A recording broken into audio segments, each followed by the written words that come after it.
প্ৰতিটো পৰিয়ালক আমি অৰুণোদয় 2500 টকাকৈ আগবঢ়াম।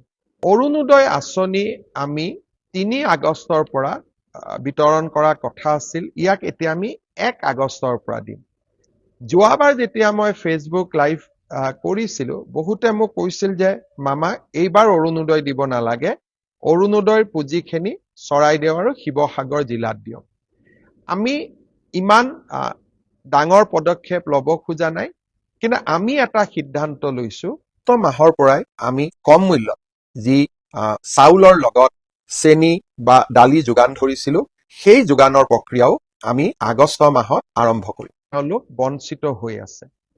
আমি প্ৰতিগৰাকী মৃতকক বা মৃতকৰ পৰিয়ালক অত্যন্ত সন্মানেৰে সৈতে আমি 4 লাখ টকা আগবঢ়াওঁ, কিন্তু পোষ্টমৰ্টেম নোহোৱা বাবে এই 4 লাখ টকাও বহু লোকে এতিয়ালৈকে পোৱা নাই।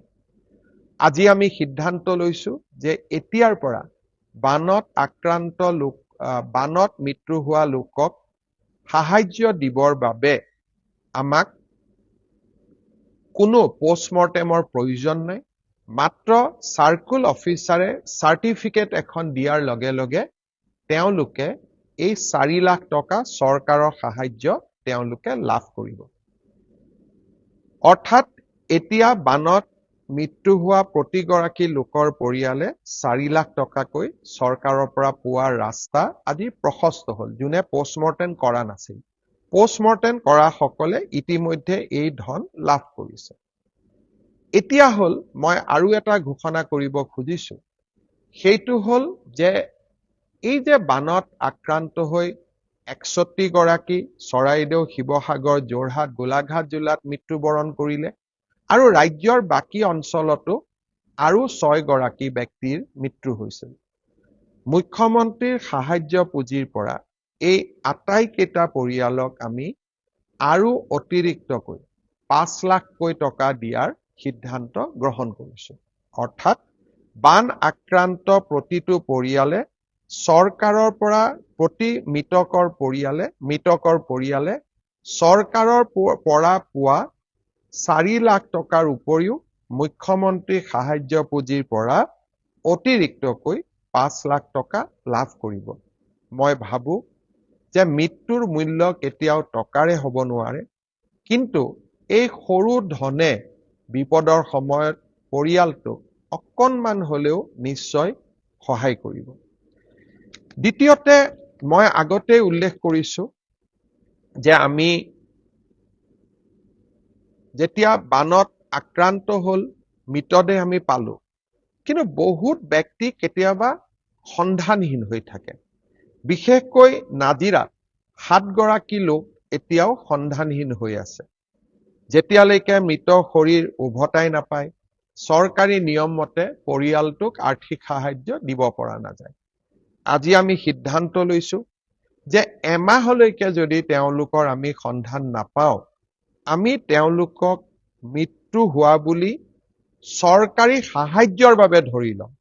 ভগৱানক প্ৰাৰ্থনা কৰিম তেওঁলোক যাতে উভতি আহে, কিন্তু পৰিয়ালটোৰ বাবে যাতে আমি পৰিয়ালটোক সাহায্য দিব পাৰো, তাৰ বাবে এই মিছিং ব্যক্তিসকলকো আমি মৃত্যু হোৱা বুলি ধৰি লৈ 4 লাখ টকা চৰকাৰ আৰু 5 লাখ টকা আমি মুখ্যমন্ত্ৰীৰ সাহায্য পুঁজিৰ পৰা আগবঢ়াম। অৰ্থাৎ মিছিং হৈ থকা 7 গৰাকী ব্যক্তিৰ পৰিয়ালেও ন্যায় লাভ কৰিব। আৰু এই ক্ষেত্ৰত বহুত বেছি পুলিচ ৰিপৰ্ট আদিৰ প্ৰয়োজন নাই, আমি চাৰ্কুল অফিচাৰৰ প্ৰতিবেদনৰ ওপৰতে এই সাহায্য প্ৰদান কৰিম। এতিয়া মই আজিৰ গোটেই ফেচবুক লাইভৰ এটা গুৰুত্বপূৰ্ণ ঘোষণা মই কৰিব খুজিছো। সেইটো হ'ল যে চৰকাৰে কিমান চাউল দিছে, দালি দিছে, নিমখ দিছে, মিঠাতেল দিছে, মই ইতিমধ্যে উল্লেখ কৰিছো, আৰু আমি আগলৈ দি থাকিম। বিভিন্ন NGOই সহায় কৰিছে, ব্যক্তিয়ে সহায় কৰিছে, আৰু নিশ্চয় এই সহায় ৰাইজে কৰি থাকিব। কিন্তু শিৱসাগৰ আৰু চৰাইদেউ জিলাৰ ৰাইজক, যোৰহাট আৰু গোলাঘাট জিলাৰ বান আক্ৰান্ত ৰাইজক এতিয়া প্ৰয়োজন অলপ নগদ ধনৰ। অৰ্থাৎ ঘৰত বোকা সোমাইছে, পলস সোমাইছে, ঘৰত যোৱাৰ পৰিৱেশ নাই, ঘৰখন ঠান-ঠিত লগোৱাৰ বাবে সুবিধা নাই, আৰু হয়তো বানপানীয়ে হাতত থকা টকা কেইটাও উটুৱাই লৈ গৈছে। এনে পৰিৱেশৰ মুখামুখি হ'বলৈ, বাচন বৰ্তন কিনিবলৈ, এসাঁজ কাপোৰ কিনিবলৈ, এই গোটেইবিলাক চিন্তা কৰি আজি আমি সিদ্ধান্ত লৈছো যে বানত আক্ৰান্ত আৰু যাক সহায়ৰ প্ৰয়োজন আছে, বানত যি সিভিয়াৰলি আক্ৰান্ত হৈছে, অৰ্থাৎ বানে যাক সৰ্বশান্ত কৰিছে, তেনে আটাইবোৰ পৰিয়ালকে অহা 4-5 দিনৰ ভিতৰত আমি 15,000কৈ টকা তেওঁলোকৰ বেংক একাউণ্টত ট্ৰান্সফাৰ কৰিম। অৰ্থাৎ বানত গুৰুতৰভাৱে আক্ৰান্ত প্ৰতিগৰাকী পৰিয়ালে তৎকালীনভাৱে চৰকাৰৰ পৰা 15,000 টকা লাভ কৰিব। ৰাতিপুৱা মই জিলা আয়ুক্তসকলৰ লগত বহিছিলোঁ। কিছুমানে কৈছে যে নাজিৰাত প্ৰায় 20,000, চৰাইদেউ জিলাত 13,000, ডিমৌতো প্ৰায় 13-14,000, শিৱসাগৰত 20,000, গোলাঘাট আৰু যোৰহাট জিলাতো, অৰ্থাৎ মই ধৰি লৈছো যে প্ৰায় 1 লাখতকৈও বেছি পৰিয়ালক এই সাহায্যৰ হয়তো প্ৰয়োজন হ'ব। যদি আমি ধৰিও লওঁ যে আমি 90,000, 1 লাখ পৰিয়ালক 15,000কৈ টকা দিম, আৰু এই টকাৰে অকণমান বাঁহ, অকণমান টিংপাত বা অন্তত ঘৰখন সাফ কৰাই ল'বৰ বাবে বা ঘৰখন চাফা কৰাৰ বাবে তেওঁলোকে কিছু সকাহ পাব। আজিৰে পৰা জিলা আয়ুক্তসকলে তেওঁলোকৰ তলত বা তেওঁলোকৰ লগত কাম কৰি থকা চৰকাৰী কৰ্মচাৰীসকলৰ লগত একেলগে কাম কৰি এই তালিকাখন প্ৰস্তুত কৰিব, আৰু প্ৰতিদিনেই তালিকা আহি থাকিব আৰু চৰকাৰে পুঁজি মুকলি কৰি গৈ থাকিব। অৰ্থাৎ অন্তৰ্বৰ্তীকালীন সাহায্য হিচাপে, ইন্টাৰিম ৰিলিফ হিচাপে প্ৰতিটো পৰিয়ালকে আমি 15,000 টকাকৈ আগবঢ়াম। শ্ৰদ্ধাৰ ৰাইজ, অৰুণোদয় আঁচনি আমি 3 আগষ্টৰ পৰা বিতৰণ কৰা কথা আছিল। ইয়াক এতিয়া আমি 1 আগষ্টৰ পৰা দিম। যোৱাবাৰ যেতিয়া মই ফেচবুক লাইভ কৰিছিলো, বহুতে মোক কৈছিল যে মামা এইবাৰ অৰুণোদয় দিব নালাগে, অৰুণোদয়ৰ পুঁজিখিনি চৰাইদেউ আৰু শিৱসাগৰ জিলাত দিয়ক। আমি ইমান ডাঙৰ পদক্ষেপ ল'ব খোজা নাই, কিন্তু আমি এটা সিদ্ধান্ত লৈছো যে চৰাইদেউ, শিৱসাগৰ, যোৰহাট আৰু গোলাঘাট জিলাৰ অৰুণোদয় হিতাধিকাৰীসকলক এইবাৰ আমি 2,500 টকা দিম। অৰ্থাৎ 15,000 টকা বানত আক্ৰান্ত, গুৰুতৰভাৱে আক্ৰান্ত পৰিয়ালে পালে। অতিৰিক্ত কৰি 1 আগষ্টৰ দিনা বানত আক্ৰান্ত হওক বা নহওক, কাৰণ প্ৰভাৱটো সকলোৰে হৈছে, কোনোবা প্ৰত্যক্ষ কোনোবা পৰোক্ষ, শিৱসাগৰ, যোৰহাট, চৰাইদেউ আৰু গোলাঘাট জিলাৰ প্ৰতিটো পৰিয়ালক আমি অৰুণোদয় 2,500 টকাকৈ আগবঢ়াম। অৰ্থাৎ 15,000 টকা আমি গুৰুতৰ আক্ৰান্ত সকলক দিলো, অতিৰিক্ত আৰু 2,500 টকা অৰুণোদয়ৰ পৰা পালে, 17,500 হ'ল। ইয়াৰ বাবে বাকী জিলাৰ অৰুণোদয় হিতাধিকাৰীসকলক অকণমান টকা এইবাৰ আমি কম কৰি দিম। মোৰ বিশ্বাস কোনেও তাৰ বাবে আমাক বেয়া নাপাব। ইয়াৰ পিছত আমি আৰু কেইটামান সিদ্ধান্ত লৈছো যে আমাৰ যিখিনি চৰাইদেউ আৰু শিৱসাগৰ জিলাৰ স্কুলৰ ছাত্ৰ-ছাত্ৰী আছে, তেখেতসকলক আমি বিনামূলীয়া ইউনিফৰ্ম দিছিলো। কিন্তু এতিয়া ইউনিফৰ্মবিলাক নিশ্চিতভাৱে ভাল হৈ থকা নাই। অহা এসপ্তাহৰ ভিতৰত আমি প্ৰতিখন স্কুল মেনেজিং কমিটিক আকৌ এবাৰ ল'ৰা-ছোৱালীৰ ইউনিফৰ্ম যাতে প্ৰস্তুত কৰিব পৰা যায়, তাৰ বাবে আমি ইউনিফৰ্মৰ টকা আকৌ এবাৰ মুকলি কৰি দিম। অৰ্থাৎ আগতে যি ইউনিফৰ্মৰ পুঁজি পালে, এতিয়া সিমান ইকুৱেল পুঁজি আমি আকৌ এবাৰ মুকলি কৰি দিম যাতে আমাৰ বিদ্যালয়ৰ ছাত্ৰ ছাত্ৰীসকলে ইউনিফৰ্মযোৰ স্কুলত পিন্ধি যাব পাৰে। যাৰ ইউনিফৰ্ম নষ্ট হ'ল তেওঁলোকৰ যাতে কোনো অসুবিধা নহয়।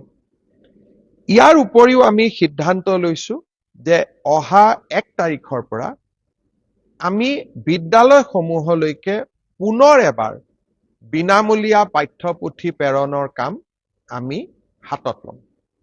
অৰ্থাৎ আগতে এবাৰ বিনামূলীয়া আমি পাঠ্যপুথি দিছিলো, পাঠ্যপুথিবিলাক বেয়া হৈ গ'ল। এতিয়া আমি আকৌ এবাৰ ৰিপিট আমি পাঠ্যপুথি বিতৰণ কৰিম। দ্বিতীয়তে, শিৱসাগৰ আৰু চৰাইদেউ জিলাৰ হায়াৰ ছেকেণ্ডাৰী পঢ়ি থকা ছাত্ৰ ছাত্ৰীসকলক আমি এককালীন কিতাপ পত্ৰ কিনিবৰ বাবে 1000 টকাকৈ দিম। যিসকলে BA BSc পঢ়ি আছে তেওঁলোকক আমি কিতাপ পত্ৰ কিনিবৰ বাবে এককালীন আমি 3000 টকাকৈ আকৌ দিম। আৰু যিসকলে পোষ্ট গ্ৰেজুৱেট পঢ়ি আছে শিৱসাগৰ আৰু চৰাইদেউ জিলাৰ তেখেতসকলক আমি 5000 টকাকৈ কিতাপ কিনাৰ বাবে আমি আগবঢ়াম। আকৌ এবাৰ মই ৰিপিট কৰি দিছো, স্কুলৰ ইউনিফৰ্মৰ কাৰণে প্ৰাইমেৰীৰ পৰা ক্লাছ 10 লৈকে ইউনিফৰ্ম নতুনকৈ কিনিবৰ বাবে বা ইউনিফৰ্ম দিবৰ কাৰণে আমি ইউনিফৰ্মৰ পুঁজি আকৌ এবাৰ যোগান ধৰিম। দ্বিতীয়তে, বিনামূলীয়া পাঠ্যপুথি আমি আকৌ এবাৰ যোগান ধৰিম। তৃতীয়তে, উচ্চতৰ মাধ্যমিকত পঢ়ি থকা ল'ৰা ছোৱালীসকলক কিতাপ পত্ৰ কিনিবৰ বাবে আমি 1000কৈ টকা দিম। ডিগ্ৰী পঢ়ি থকা ল'ৰা ছোৱালীক কিতাপ পত্ৰ কিনিবৰ বাবে আমি 3000কৈ টকা দিম। আৰু বিশ্ববিদ্যালয় চৰাইদেউ আৰু শিৱসাগৰ জিলাৰ যিসকল ছাত্ৰ ছাত্ৰী বিশ্ববিদ্যালয়ত পঢ়ি আছে তেওঁলোকক আমি এককালীন 5000 টকা আমি আগবঢ়াম। ইয়াৰ উপৰিও আজি এটা আমি সিদ্ধান্ত লৈছো যে যাৰ মাৰ্কশ্বিট নোহোৱা হ'ল, যাৰ চাৰ্টিফিকেট নোহোৱা হ'ল, তেওঁলোকে সেৱা হায়াৰ ছেকেণ্ডাৰী কাউন্সিল বা বিশ্ববিদ্যালয়সমূহত ডুপ্লিকেট মাৰ্কশ্বিটৰ বাবে নিশ্চিতভাৱে আবেদন কৰিব। আমি সিদ্ধান্ত লৈছো যে শিৱসাগৰ আৰু চৰাইদেউ জিলাৰ ছাত্ৰ ছাত্ৰীসকলক বা আন ব্যক্তিক যিসকলে ডুপ্লিকেট মাৰ্কশ্বিট আবেদন কৰিব বা যিসকলে duplicate matric higher secondary certificate আবেদন কৰিব তেখেতসকলৰ বাবে কোনো মাচুল বিশ্ববিদ্যালয় বা কাউন্সিলে ল'ব নোৱাৰিব। ই সম্পূৰ্ণ বিনামূলীয়াকৈ উপলব্ধ কৰাব লাগিব।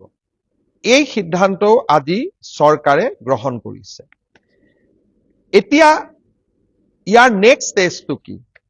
ইয়াৰ নেক্সট ষ্টেজটো হ'ল যে অহা 3-4 দিনৰ ভিতৰত আমি সমীক্ষা চলাম যে কাৰ ঘৰ ভাঙি পৰিলে, কাৰ ঘৰ ডেমেজ হ'ল, কাৰ ফিচাৰী নষ্ট হ'ল, কাৰ খেতি পথাৰ নষ্ট হ'ল আৰু কাৰ পশুধন নষ্ট হ'ল আৰু কাৰ তাঁতশাল